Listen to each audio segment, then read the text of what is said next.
Good morning, Falcons and NFL fans. Welcome to another episode of Jocks and Pigskins.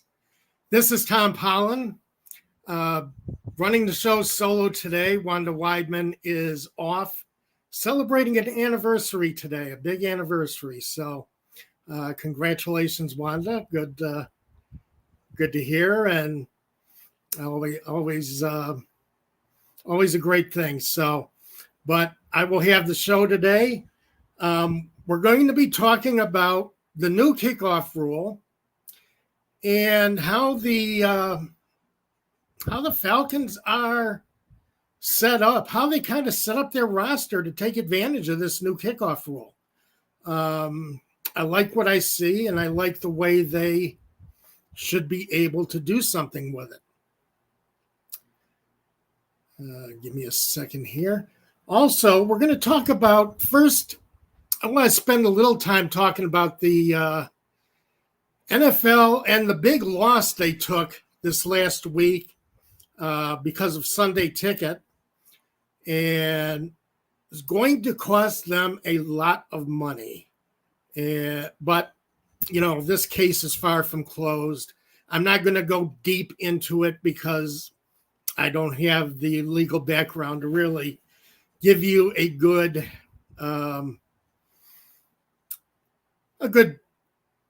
deep analysis of it. So, but I do want to at least look at it. It's big news around the league, and I think we need to check and talk about it a little bit.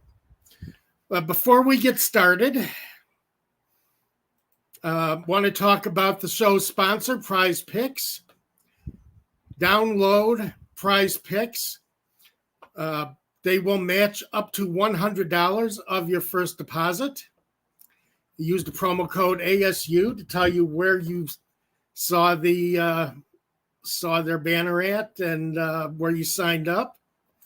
And to give you this week's Atlanta Falcons Prize Picks futures player prop. I've been giving you player props for the last 3 weeks now, and I'm going to give you another one. We have Bijan Robinson is today's Prize Picks recommendation. Bijan Robinson is the player prop NFL future this week, 950.5 rushing yards. So if you think Bijan Robinson can rush for over 950.5 yards this year, go to Prize Picks, sign up, get up to $100 matching on your first deposit, and tell them you think Bijan Robinson does more. Considering that the Falcons are expected to use Bijan Robinson very heavily this season, I would recommend using Bijan. I would recommend taking the over on that one. I don't see any reason why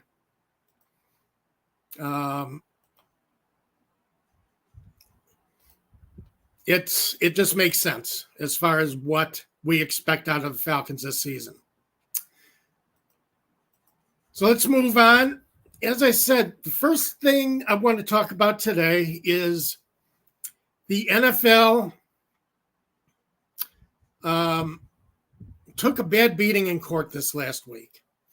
There has been litigation about Sunday Ticket, about the NFL gouging customers on Sunday Ticket, especially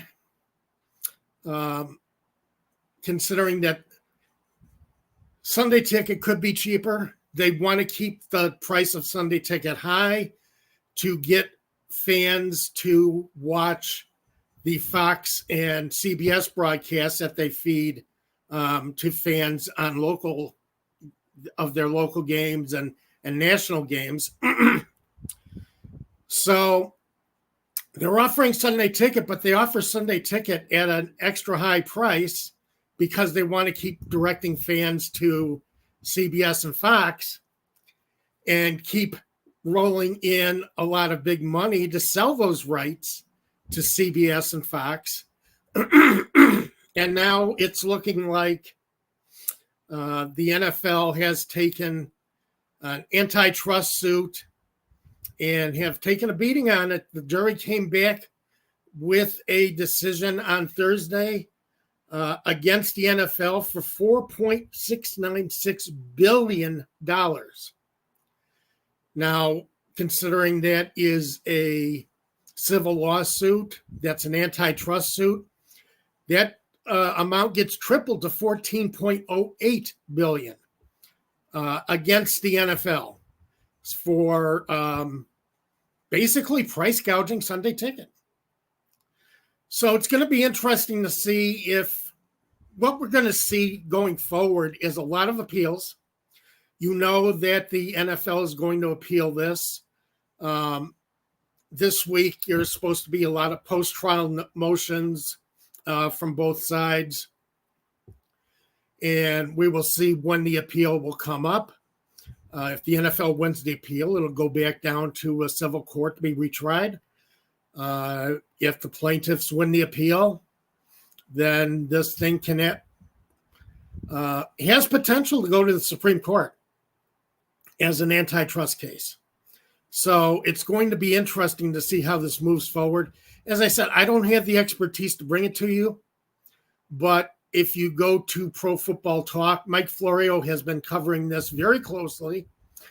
And I know a lot of us do get a little upset with Florio at times. He seems to get on his soapbox at times, upset some people, but he is a former lawyer. He knows the ins and outs of this case, and he has done a great job following this through the original case, through the trial verdict.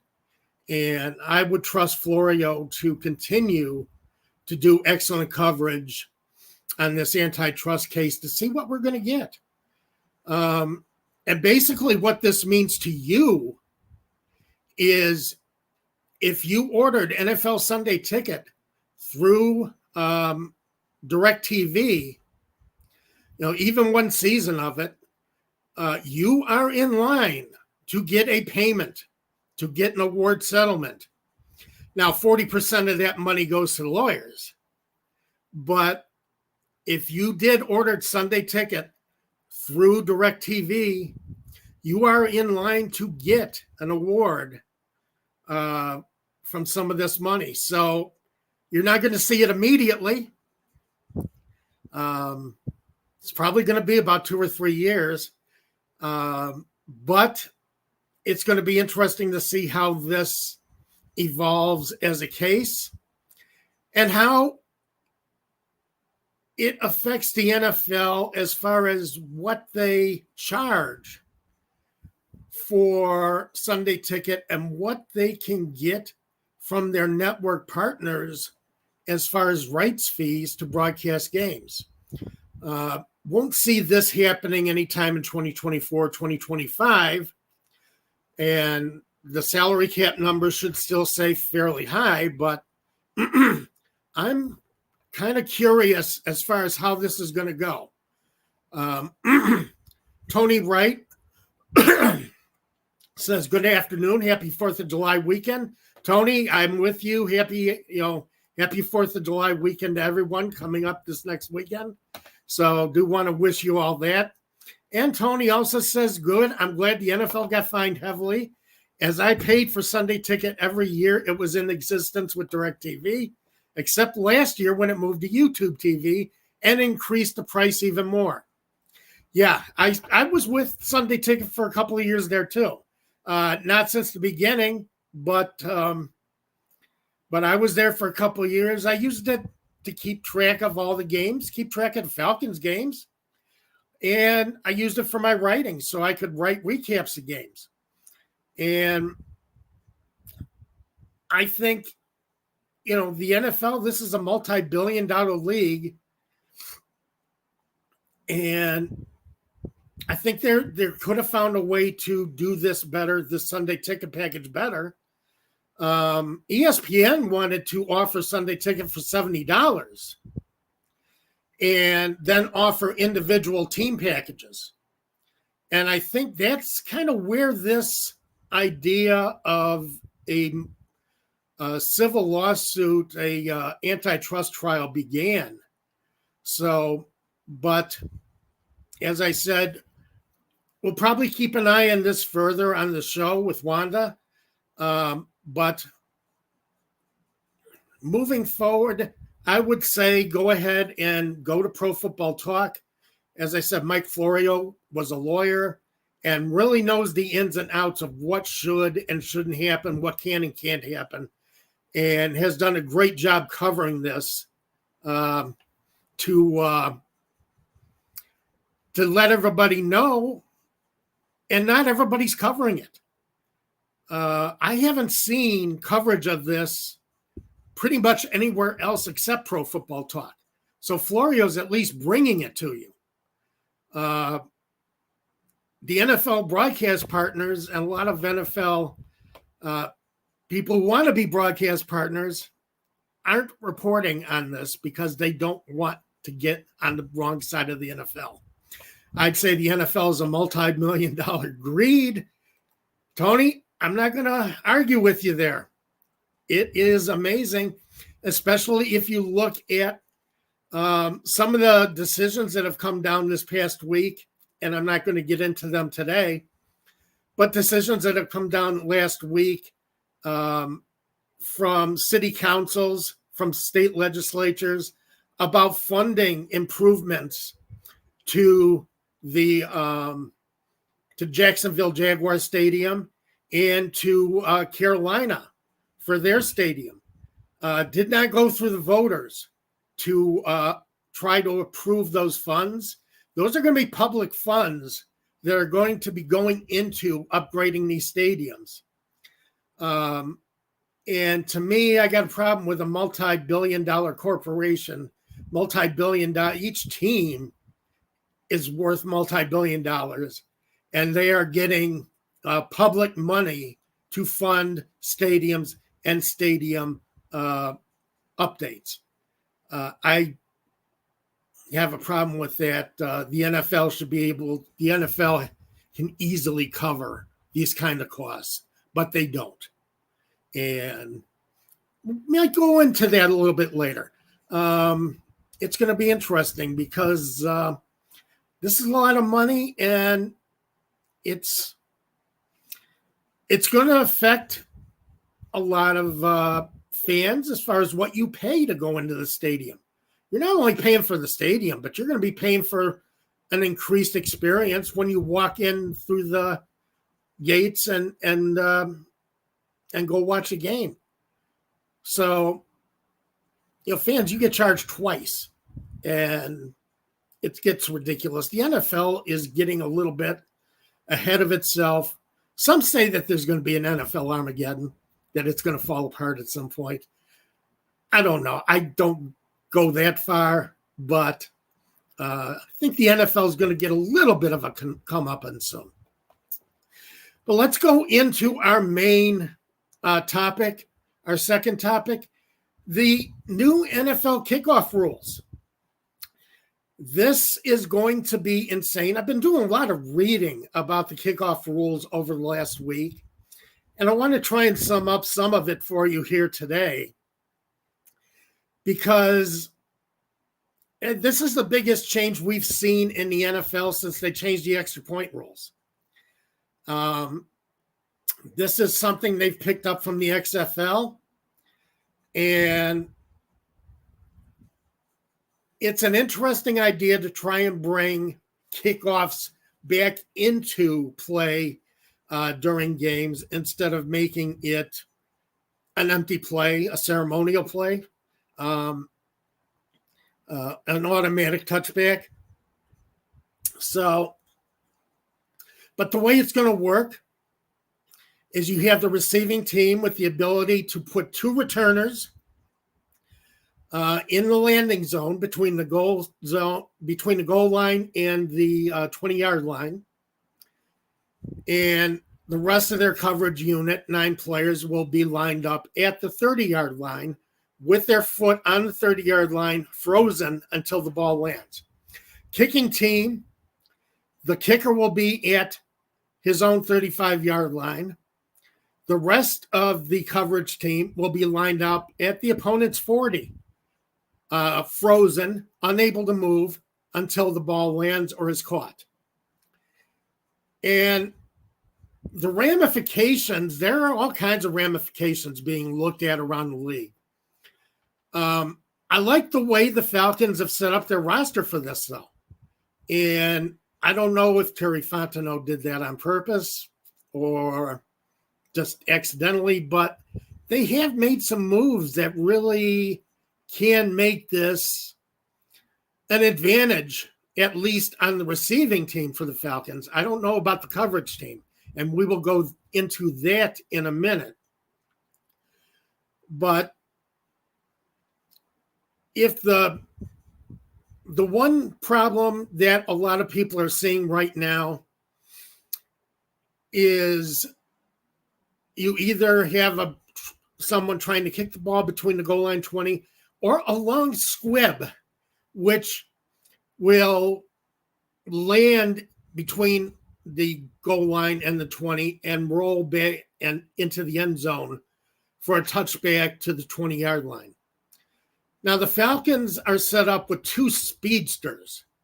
You got to love the way that their return game sets up this year with Ray McCloud, who they signed from the San Francisco 49ers as a free agent, and Rondale Moore, who they picked up in the trade for Desmond Ridder. And you have these two guys who are going to be able to line up between the goal line and the 20. And for one thing, if it's a high kickoff that lands down in between the goal line and the 20, these guys are capable of finding a hole, finding a spot, and taking advantage of it and breaking a kickoff for a touchdown. And both have the speed. If they get past you, you're not going to catch up to them for a touchdown. But even on a long squib, if a kicker tries to bounce the ball past the 20 and into the end zone, you got two guys who can cover from sideline to sideline and can take advantage of, can get in front of that squib, catch the ball, keep the coverage and the blocking teams frozen, and then start bringing the ball up and, keep the ball from going in the end zone, keeping the ball from being touchback to the 20.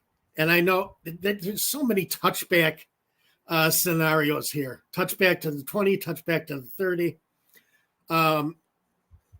Talking about the long squib because it might give teams a chance to create a turnover. You better have a sure-handed receivers for your cover for your kick return team, because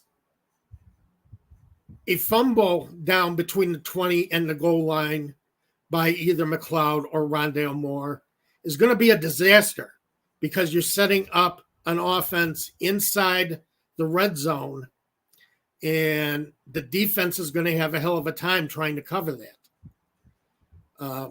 As much of an advantage as their speed is, you got to make sure, and I think Ray McCloud, I'm not so sure, but I've heard that he does have difficulty as far as hands on kickoff returns.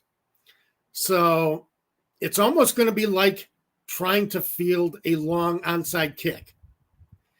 And it's not going to be an easy thing to do. So I'm going to be looking forward to seeing how they do that. And I'm sure Rondale Moore has the hands to do it. Not so sure about Ray McCloud. You got to hope that, and we will see that in the preseason. We're going to see a lot of experimenting with this rule in the preseason. So the thing is, if the ball does bounce into the end zone, it can be down by the receiving team and comes back out to the 20. That's what some teams are going to probably try to do. And I've been seeing a lot of this last week of teams just giving up the extra yard Hey, Brian Friedman with us today. Good to see him. I see a lot of teams basically looking to give up the extra yardage to the 30 and kick the ball out of the end zone like they've been doing for the past 2 or 3 years. What happened to Dave? Oh, I'm sorry, Brian. You haven't been around for a little while. Dave has left the show. Dave, well, he had a child, Thomas, and decided that he needs to spend more time with his son and his wife, and wanted to have his Saturdays open. I have been broadcasting the show with Wanda Weidman the last 3 weeks. She's off today, but she will be back next week. And she's going to be my show partner going forward. And I'm disappointed that Dave did not stay with the show. I understand why he didn't stay with the show. Having an infant, having a child, and it's his first child. And I'm sure he's going to love he wants to spend as much time with that child as possible. So, I love Dave, and I wish him the best, and I know he made the right decision. He did. He really did. So, but we will see Wanda here back next week, and we'll see what other news we have to cover. But getting back to the kickoff rule, this crazy kickoff rule, which a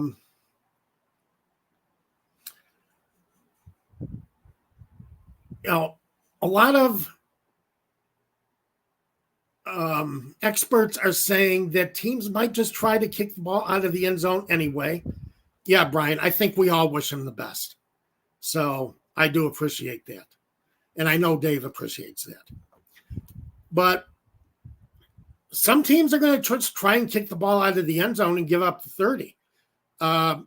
Ray Fossil on Pro Football Talk, Mike Florio said that he talked to Ray Fossil, who special teams coach of the Cowboys. And Fossil said that the normal return for a kick in the XFL for a kick with this kind of alignments at the 28 to 29 yard line anyway. So why not just kick the ball out of the end zone and give up the extra yard? Instead of giving a team a chance to return the kick, get past your coverage team and, kick return touchdown. Because going into coverage, teams have a problem. And I think the Falcons have the same problem. And I'm going to be interested to see how they handle it. Because Younghoe Koo is the kicker. And we know Younghoe Koo is one of the most accurate kickers in the league, can definitely get the ball between the goal line and the 20-yard line. But your other 10 coverage guys are lined up at your opponent's 40, waiting for the ball to land.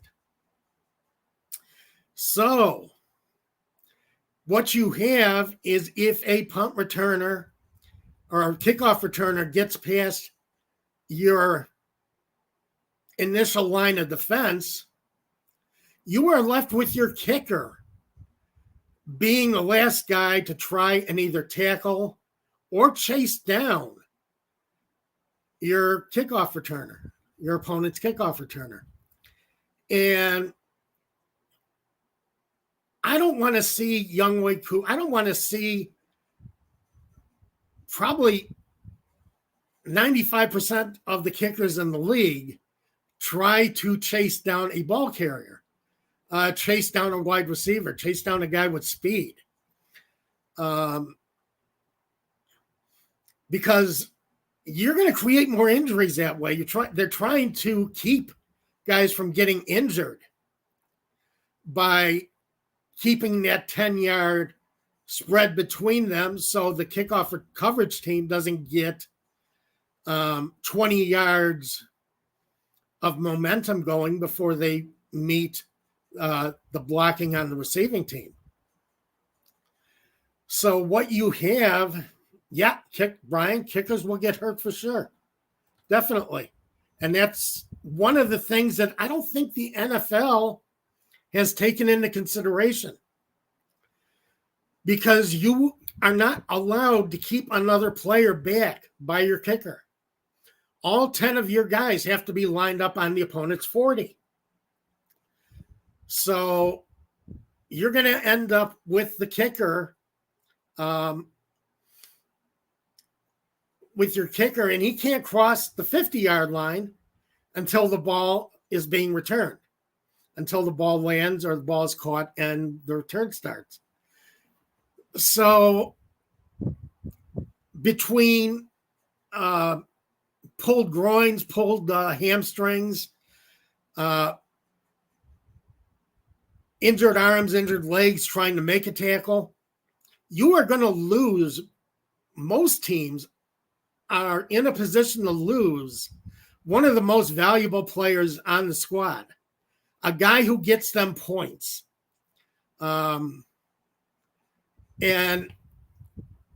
that's why I know the Kansas City Chiefs are thinking about going with Kevin O'Reilly as their kickoff, a position guy who's able to kick, and keep Harrison Butker off the field for the kickoff, because of you want an actual football player back as your tackler of last resort.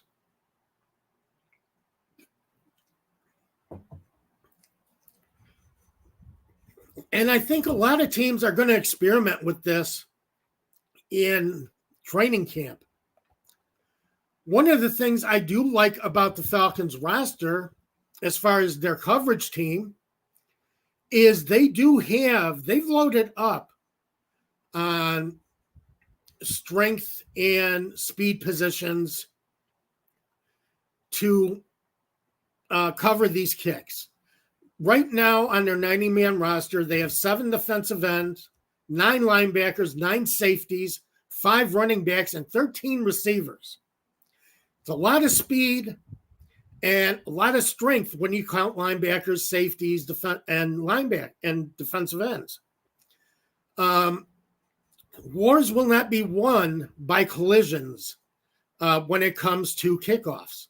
They're going to be won by guys who can shake free, who can use their hands, who have technique, who are agile enough to get past blocking.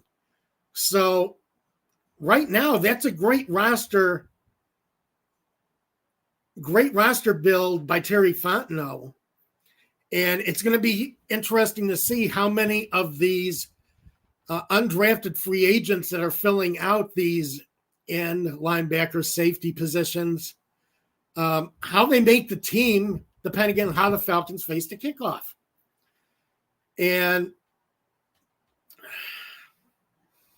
But again, as I say, that might be moot. Might be a lot of teams might just kick into the end zone, use their kicker, kick into the end zone. If they have a punter who can kick it into the end zone, use him, and go ahead and give up that 30-yard line.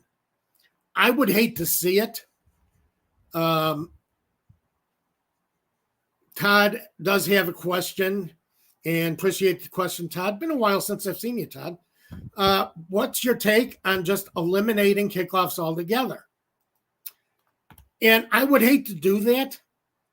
I think the kickoff's an important part of the game. Sets up field position, can really give momentum to your offense if they get a good return. If a return man can take the ball out to the 30 or 40-yard line, that's extra first downs. It's all about extra first downs. Can you get the ball past the 25 to the 35 or 40 and give your offense a first down that they don't have to make, that they don't have to generate on their own? It creates a lot of excitement on your offense. Also creates a lot of excitement on defense when you can hold a team inside the 20 and make them travel a lot farther just to get in the field goal range. I think it's an important part of the game, Todd. And I am glad the NFL is trying to get the kickoff back into the game. I don't know if this is it, though. Now,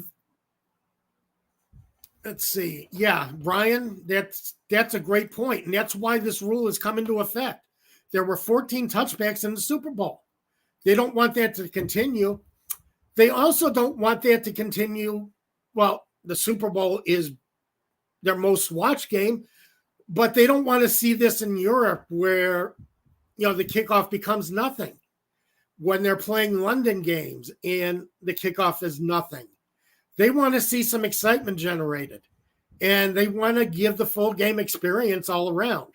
And it's difficult when you're trying to sell the game overseas when, about a dozen plays to each game are automatic, generate no excitement, generate no action. Something you can't happen. And as I say, the kickoff can be a fun play. It's an exciting play for both sides, depending on how well you can cover it.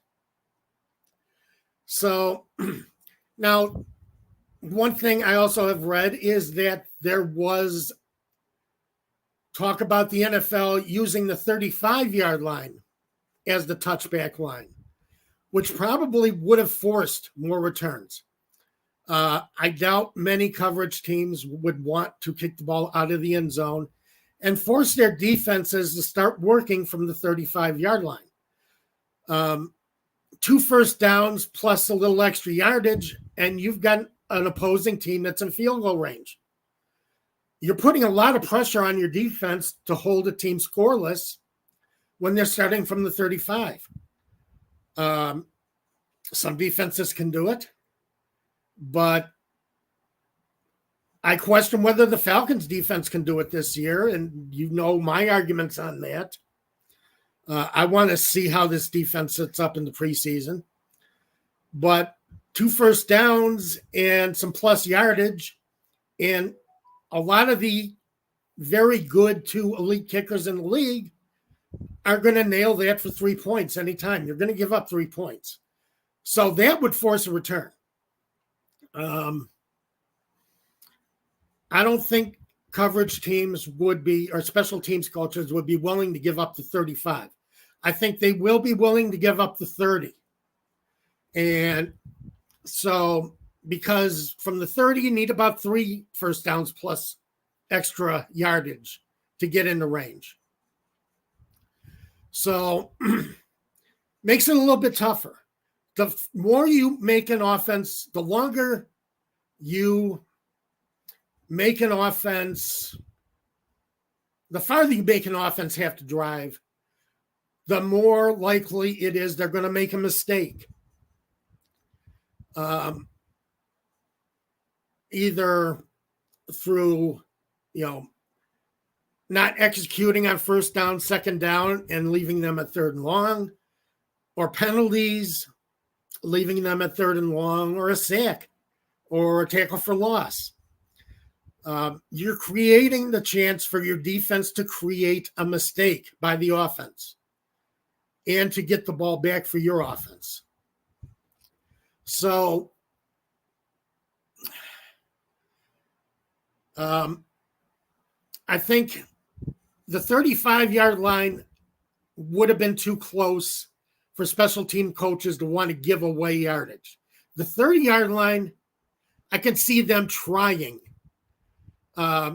maybe going ahead and giving away those 5 yards or that extra yard and letting their defense go from there. So I think one of the rules they might use to modify the kickoff rule for 2025 is changing that touchback rule to the 35 instead of the 30, and forcing special teams to make that decision to try to force returns. Because right now, I don't think many teams are going to attempt to cover a kick at this point. So I'm not so sure we're going to get more kickoffs in the league. Football teams, football coaches tend to be very conservative about how they want to do things, and giving up a couple of kickoff return touchdowns is not going to shut this down very quickly. They will go ahead and adjust and kick the ball out of the end zone, take the 30-yard line. So I also think that another adjustment to the rule that they're going to need is to have one or two of the coverage team back at the 35-yard line with the kicker. You can't have the kicker being the last man standing against a return. That's why a lot of teams are going to be experimenting with position players as kickoff specialists this year, just because they don't want, and as I say, do you want to see Young Wei Koo trying to bring down a kick returner? I don't.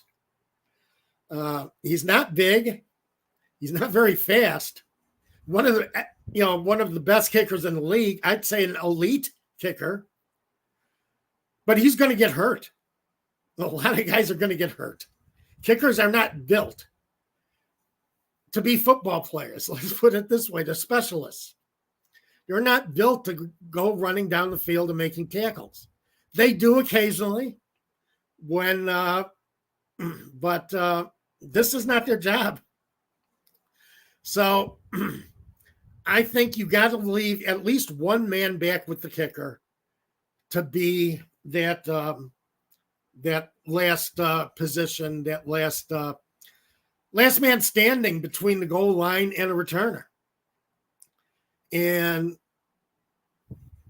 otherwise, it's going to be interesting to see through training camp who wins the kicker's job. Who do you think wins the kicker's job on the Falcons if it's not going to be Young Wei Koo? There is going to be a long line of players lining up as place kickers to try and audition to see if they can get the ball between the goal line and the 20 consistently and be fast enough to, as I say, be that man, see where the ball carrier is coming from. If he breaks through your coverage team, being the guy that you can count on to at least have a chance of stopping a kick returner. Brian, I agree with you. I'm sure the rule will be modified in some form or fashion for 25.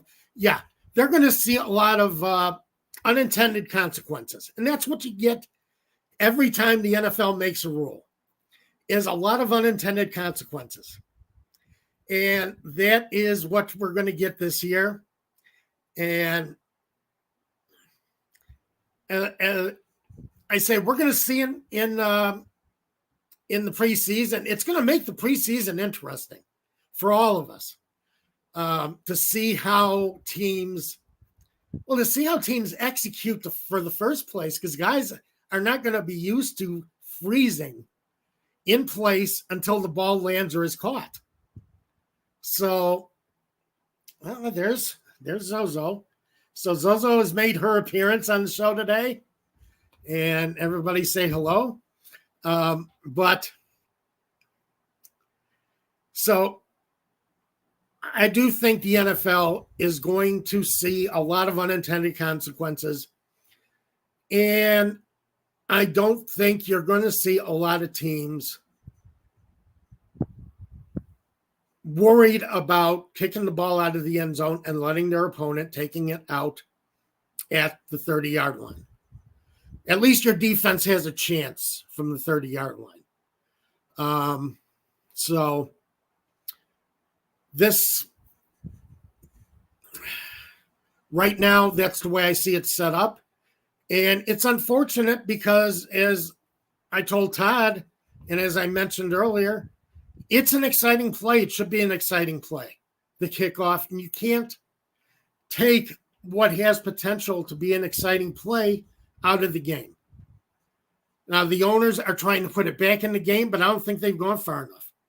And another thing about the long squib I forgot to mention, the USFL did have a rule in place about the trajectory on a kickoff. The NFL did not put that rule in place. So you are going to see a lot of low trajectory kicks trying to get the ball to land in the landing zone and roll for the end zone. And again, unintended consequence, but you're going to see it because the NFL did not go far enough with the rule, which is what usually happens when the NFL tries to introduce a drastic new rule into the game like they have here. Well, that's the end of the show that I have for you today. As I say, we're in that kind of netherworld between the end of mini camp and the beginning of training camps. So, but those are the two areas I wanted to cover. I hope I was able to entertain you today, keep you interested. Again, this show is brought to you by Prize Picks. So they will match up to $100 of your first deposit. And you can not only have NFL futures player props, you got MLB, you have the Canadian Football League, the Women's Basketball League. So you have a lot of options as far as Prize Pick goes. So enjoy. Again, make sure that you use the promo code ASU and help support the show, help support the channel. Also, to help support the channel, click the subscribe button. We're close to 3,000 subscribers, so click the subscribe button. Click like for the show if you like the content for today. And as I said, I enjoy spending my time here on Saturday, where I'm at Saturday mornings, and talking to you for an hour, 45 minutes, and bringing this to you. And I love having you guys talking, your comments and your interplay, and it's a lot of fun. Let's see. One more comment. Let's go into this. Bowling Ball 99 pounds says the best play. No more Steve Taskers discovered. My name, Bowling Ball, was given to me by my coach for crushing people on kickoffs. Thinking of Falcons. Yeah, Bowling Ball, that's the thing. You're only gonna have 10 yards to generate steam. So you're not going to be crushing people on kickoffs. It's going to be a lot of agility, a lot of players who can get up to the blocking team fast. So, and I think the Falcons have built for that. I'm looking forward to see how it develops. But I do appreciate your comment, Bowling Ball. Join us every week. Love to see you again. Love that moniker. Love the nickname. So a lot of fun. So again, out of time, a little short show today, but we're in the off season. I think we had some fun covering this kickoff rule today. And I look forward to seeing everybody next week. Have a great 4th of July weekend, and we will talk to you soon.